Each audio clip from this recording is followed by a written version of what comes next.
तो भाई लोग यार कैसे हो यार। टाइटल देखकर अभी तक बहुत लोग भड़क गए होंगे, वीडियो को डिसलाइक भी करते हो, लेकिन रुक जाओ, पूरी वीडियो देख लो फिर बताना कि इस वीडियो में डिसलाइक करने जैसा कुछ है भी या फिर नहीं। जय महाबली हनुमान की, समय है रक्त स्नान की, जो वीर लड़के प्राण दी वो शेर धर्म हिंदू। यहाँ पे हम बात करने जा रहे हैं कुछ ऐसे लोग के बारे में जो कि हमें सनातन धर्म को खुले खुले गाली दे रहे, उनको कोई कुछ बोल भी नहीं पा रहा।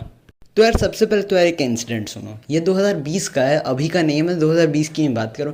यहाँ पे एक मतलब पबजी में एक नया अपडेट आया था, तब कुछ ऐसा मतलब सिंबल आ गया था जिससे इस्लाम की थोड़ी इंसल्ट हुई थी, यानी मुस्लिम्स की। तो उन्होंने मतलब पबजी को इतनी बुरी तरह से टॉर्चर किया, मतलब इतना ऐसा बॉयकॉट किया कि भाई एक दिन के अंदर वो पूरा मोड हटाना पड़ा पबजी को। लेकिन नहीं, हमारे यहाँ ऐसा नहीं होता भाई, यहाँ तो हमारे ही रिलीजन के लोग हमारे ही मतलब सनातन धर्म को गाली दे रहे हैं और सब लोग भाई शांत बैठे हैं। कुछ लोग तो तालियां ही बजा रहे हैं, बहुत लोग तो यार पाकिस्तान की जीत पर फटाके भी फोड़ रहे थे। और यार ऐसा हो भी क्यों ना, जब छोटी सी एज में आपको ये पढ़ाया जा रहा है कि भाई हमारे जो इंडियन रूलर्स थे वो सिर्फ मज़े करते थे और कुछ नहीं करते थे। मंदिर जो भी है, मंदिर और पब्लिक की सेवा सब कुछ मुगलों ने आके की। और जब प्रूफ मांगा गया भाई एनसीईआरटी से कि आपने ऐसा क्यों लिखा, इसका क्या प्रूफ है, तो यार उनके पास कोई आंसर ही नहीं। उन्होंने कहा बस हमें पता है। बस यहीं तक एनसीईआरटी भाई थोड़ी रुकी। यहाँ पे यार एक चैप्टर है हेनरी अ कैमेलियन करके, जिसमें हेनरी नाम का एक लड़का रहता है जो कि सबको परेशान करता है और लड़कियाँ छेड़ता है, मतलब इसी टाइप का यार एक स्टोरी है। अब इसे जब मतलब हमारे एनसीईआरटी ने हमारी बुक्स में डाला तो उस हेनरी का नाम उन्होंने हरी कर दिया, बाकी सारे कैरेक्टर का नाम सेम, बस हेनरी को हरी कर दिया। हरी भगवान कृष्ण का नाम है, हम सबको पता है, मतलब भगवान विष्णु का ही एक नाम है हरी। ये कोई कोइंसिडेंस तो नहीं है कि भाई बाकी सारे कैरेक्टर्स का नाम सेम, बस एक जो बदमाश कैरेक्टर है जो सबको परेशान करता है उसका नाम हमारे भगवान विष्णु के नाम पे रख दिया गया। यहीं तक यार सब कुछ नहीं रुका, हमारी जो एजुकेशन सिस्टम है इसे अलग ही दुश्मनी है हमारे इंडियन कल्चर के साथ। ये भगत सिंह को जानते हो, बहुत बड़े फ्रीडम फाइटर थे, उन्हें लोग टेररिस्ट अपने बुक में लिखे हैं। दिल्ली यूनिवर्सिटी के यार बुक में, यार समझ रहे हो किस लेवल की बुक में उन्होंने भगत सिंह को एज ए टेररिस्ट डिक्लेयर कर दिया है। और यार ये देखो, ये मेरी क्लास 7th के चैप्टर्स है, क्लास 7th में आईसीएसई बोर्ड में क्लास 7th के चैप्टर्स हैं। इसमें आप देख लो भाई, मुगल एम्पायर, दिल्ली सल्तनत, अकबर के ऊपर अलग चैप्टर, शाहजहां, औरंगजेब, सबके ऊपर अलग अलग चैप्टर दिया गया है। उन्हें इतना ज़्यादा ग्लोरीफाई किया गया ना कि भाई वो लोग बहुत अच्छे से मंदिर बनवाते थे, जबकि जस्ट अपोजिट था, वो लोग मंदिर तोड़वाते थे। और भाई ये मुगल की नाजायज़ औलाद बैठे हुए हैं कि पता नहीं कहीं इन्होंने राजपूत और मराठा साम्राज्य जैसे को एक एक पैराग्राफ में ही खत्म कर दिया कि भाई वो कुछ थे ही नहीं, ऐसा दिखा दिया। यहाँ पे यार ये तक लिख दिया कि भाई छत्रपति शिवाजी महाराज के सक्सेसर बहुत ही ज़्यादा कमज़ोर थे।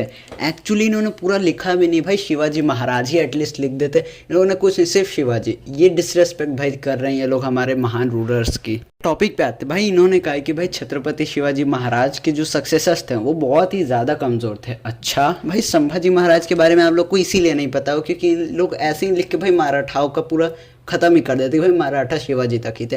उसके बाद संभाजी महाराज के बारे में आप लोग जानेंगे तब आपको पता चलेगा कि भाई कितने महान थे वो लोग। वो तो भाई कुछ हिंदूज थे जिनमें जागरूकता थी, तो यार शिवाजी महाराज और महाराणा प्रताप को यार हिस्ट्री से नहीं मिटा पाए, वरना अभी तक यार इन्हें भी मिटा दिया होता। ये लोग यार उस मतलब औरंगजेब को अच्छा बताएंगे जिन्होंने संभाजी महाराज की आंखें निकल के उन्हें टॉर्चर किया था अपना रिलीजन चेंज करने के लिए, लेकिन उस महाराणा राज सिंह के बारे में नहीं बताएंगे जिन्होंने मुंह पे मना कर दिया था औरंगजेब को टैक्स देने से, उन्हें हराया तक था। लेकिन आप में से किसी को भी भाई राणा राज सिंह के बारे में नहीं पता होगा, मोस्ट प्रोबेबली मैं बोलूँ बहुत लोगों को नहीं पता होगा। तो यार अब यूट्यूब पे फिर गूगल पे जाके देखो, क्योंकि वहाँ पे एनसीईआरटी का नहीं चलता, इसलिए वहाँ पे आपको मिल जाएगा, वरना कि बुक्स में तो आपको मिलेगा ही नहीं। अब यार जब मैं राजपूत ये वर्ड बोलूँगा तो यार आपके मन में कौन आएगा, सिर्फ महाराणा प्रताप, लेकिन कोई भी राणा कुंभा, राणा सांगा जैसे वॉरियर्स को नहीं जानता। और राणा सांगा को तो भाई ये लोग ऐसा दिखा देते हैं कि भाई उसने खुद अकबर को बुलाया था कि भाई इंडिया आ जा। रीज़न इतना बचकाना से देते हैं ना कि भाई वो जो राणा सांगा थे वो नहीं हरा पा रहे थे इब्राहिम लोदी को, इसलिए उन्होंने बाबर को बुलाया था कि भाई वो इब्राहिम लोदी को हराए और वो दिल्ली के राजा बन जाए। सच में यार ऐसा दिमाग था इन लोग का भाई, इन लोग को ये तक नहीं पता होगा कि भाई बैटल ऑफ खटोली जो हुई थी 1518 में, उसमें राणा सांगा ने यार बहुत ही बुरी तरह हरा दिया था इब्राहिम लोदी को। भाई ये लोग ये ज़रूर बताएंगे भाई मोहम्मद गोरी ने यार इन्वेड किया था इंडिया में, तब उन्हें पृथ्वीराज चौहान को हरा के मार दिया था, पर ये नहीं बताएंगे भाई उससे पहले 16 बार हारे थे मोहम्मद गोरी। हाँ, आपकी हिस्ट्री बुक में सिर्फ एक बार दिखाया जाएगा, जबकि ऐसा नहीं था। अब अपने बड़े उससे पूछना है, फिर आप गूगल पे भी देख सकते हो ये इन्फॉर्मेशन। उन्होंने 16 बार हराया था मोहम्मद गोरी को और 16 बार जीवन दान दिया था।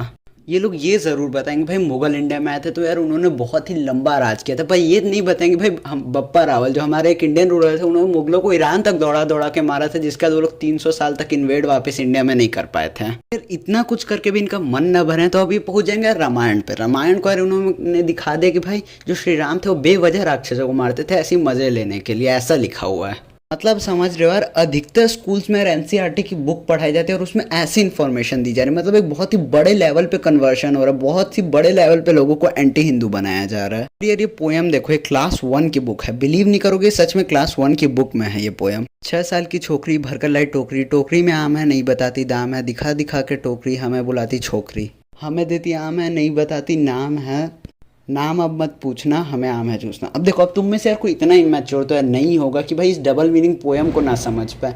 अब इस डबल मीनिंग पोयम को यार तुम ही लोग सोचो, ऐसा पढ़ने आते यार छोटे बच्चे किस लैंग्वेज में बात करेंगे, क्लास 1 की बुक में है। देखो अगर मुल्ले लोग यार ऐसा करें तो यार समझ भी आते हैं, तो यार हमारे हिंदू ही भाई इंसल्ट किए जा रहे हैं। कुछ लोग भगवान शिव और भगवान विष्णु को यार एक कमज़ोर देवता दिखा दे रहे हैं, तो यार कुछ स्टैंड अप कॉमेडियन कॉमेडी के नाम पे हमारे हिंदू देवी देवताओं की इंसल्ट कर रहे हैं, पर कोई कुछ नहीं बोल रहा भाई। और यार कुछ लोग तो ऐसे कि भाई साइंस के नाम पे सनातन धर्म की इंसल्ट कर रहे हैं, और हम लोग क्या सोच रहे हैं भाई ये साइंस है, रैशनैलिटी दिखाएगा, दोनों साइड की बात बताएगा, पर नहीं, ये लोग सीधे हमारे सनातन धर्म को ही गाली दे रहे हैं। और अगर ये सारी चीज़ें करने का भाई रीज़न पूछ ले तो इनका एक ही रीज़न होता है, सेक्युलरिज्म। सच में सेक्युलरिज्म का मतलब क्या होता है, सेक्युलर होने का क्या मतलब होता है भाई? उसका मतलब ये होता है कि भाई सबकी रेस्पेक्ट करो, सारे धर्मों की रेस्पेक्ट करो, ये नहीं कि भाई अपने धर्म की बेइज्जती होने दो। तो यार आई होप यार ये वीडियो देखकर सब लोग समझ गए होंगे एनसीईआरटी कैसे डिफेम कर रही है भाई हमारे सनातन धर्म को। और अगर नहीं समझे ना तो भाग जाओ, ज़रूरत ही नहीं है तुम्हारी। और यार वीडियो पसंद है तो यार वीडियो को लाइक और चैनल को सब्सक्राइब कर दो, और क्या ही बोलूँ, बाय।